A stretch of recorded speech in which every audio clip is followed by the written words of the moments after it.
We are thrilled to be able to spin that wheel this morning, Mr. Finn. Yeah, let's figure out who will it be today.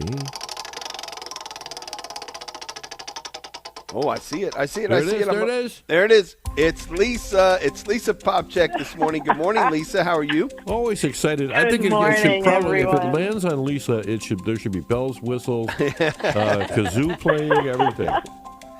Happy New Oh, Year you're to so you, sweet. and we're hoping that you Thank can give you us all. some good advice as we get into this new year, Lisa. So many people having great plans, great thoughts, great ideas for this year. Some people entering the year with a bit of trepidation as well. So how do we put ourselves in a good position to have a successful year this year? Well, one of the things that we've been talking about on Catholic HOM, the Catholic HOM app, and on More to Life, which, is heard on Ave Maria Radio at 10 o'clock every morning, is the idea of some of us, we're sad about, leaving the Christmas break that we all got because it seemed a little bit longer this year, especially if we have children. Not everybody had off, but many of us did. And it was sad to go back. And then others of us were thrilled. We could not wait to get the kids back in school and get back to normal. And one of the things that we are encouraging folks to do, and I think this is so important, is to take some time in prayer and understand why. Figure out either what it is that you're going to be missing that you wish could continue, or what irritated during that break, and what do you wish could be different in your relationships with your family and the way you spent your time, so that you can start to make intentional small changes to make the new year better and to get either a little bit of that joy and love and peace that you were having with your family, or say, this really showed us that we have some small changes to make to get to the bigger ones.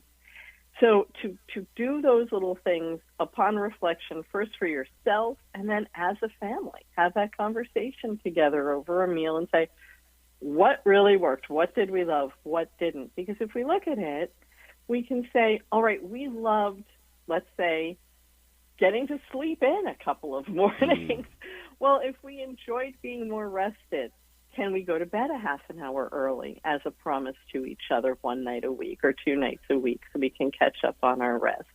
Is it that we had time to just enjoy each other, to be more playful, to play some games or go out and see the lights or do those things? Well, what can we plan this week? That's one small thing we can do to go out and have some fun together, or to play a small game every night and prioritize those things into our schedules. Did we work well together, putting up the Christmas tree, taking down the Christmas tree? What are some small things we can do every day to work together and make our home a better environment and more enjoyable? But when we get everybody's buy-in and make a time and a place for it, we begin to create what we had in the holiday into the ordinary. And then if there were those really difficult moments and you're saying, I did not like this and I don't like how we're getting along, well, what are those small things we can change? Can we promise we're going to speak to each other more respectfully? That we're going to have more time to talk about situations? What are those things we can do differently? So instead of just making one resolution for ourselves and hoping everything just starts going great for us, it's really about analyzing what that time of grace and peace and a little extra time did for us or revealed to us, that we can begin to make those changes. One of the things that we loved was having the whole family back together again. So now we've said, okay, well, how can we do this? We're going to schedule at least one Zoom dinner together, the whole family, once every 2 weeks, so that all the cousins can see each other, all the relatives can chat and talk and laugh and catch up, at least face-to-face. If we can't all fly to see each other, we can at least do it that way. So looking for those little ways to change things can bring some of the joy, the peace, and the things we want to change for the good into the new year.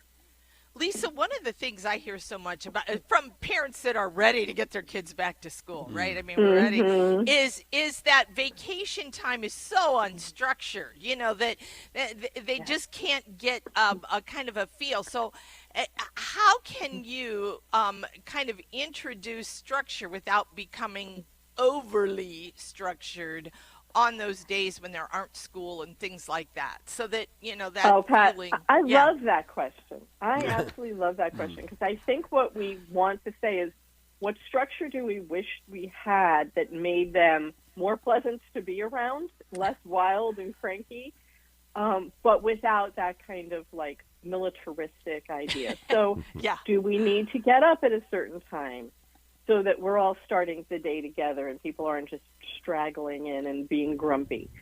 Is breakfast planned out for the next day? It doesn't have to be huge, but it has to get that load off of mom and dad of, what are we having for breakfast? Why can I? All that whining, you know? Yeah. Are we having time to do something that kind of sparks our intellect, like read a chapter of a book together as a family, or do a puzzle together in the evening, even a few pieces, something that allows us to do something pleasant together, have a structure to our day, but still lets us have time to enjoy each other, to have some time of play together, to be able to talk to one another, to have a prayer time together that really brings our day to God, not just, very not just scheduled or written prayer, but our whole hearts and minds as well.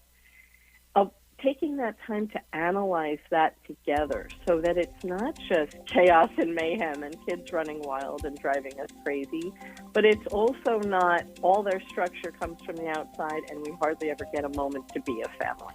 I love that. And it's also, you better be ready, parents, because the good stuff that the kids are really going to enjoy and really benefit your family is going to start with moaning and groaning. And you just got to get through that 30 seconds, right? Yeah. A wise That's very observation. true. Can't dine without the very wine, true. yeah. I love it. Thanks, Lisa. Thank you, Lisa. Thank you, everyone. God bless.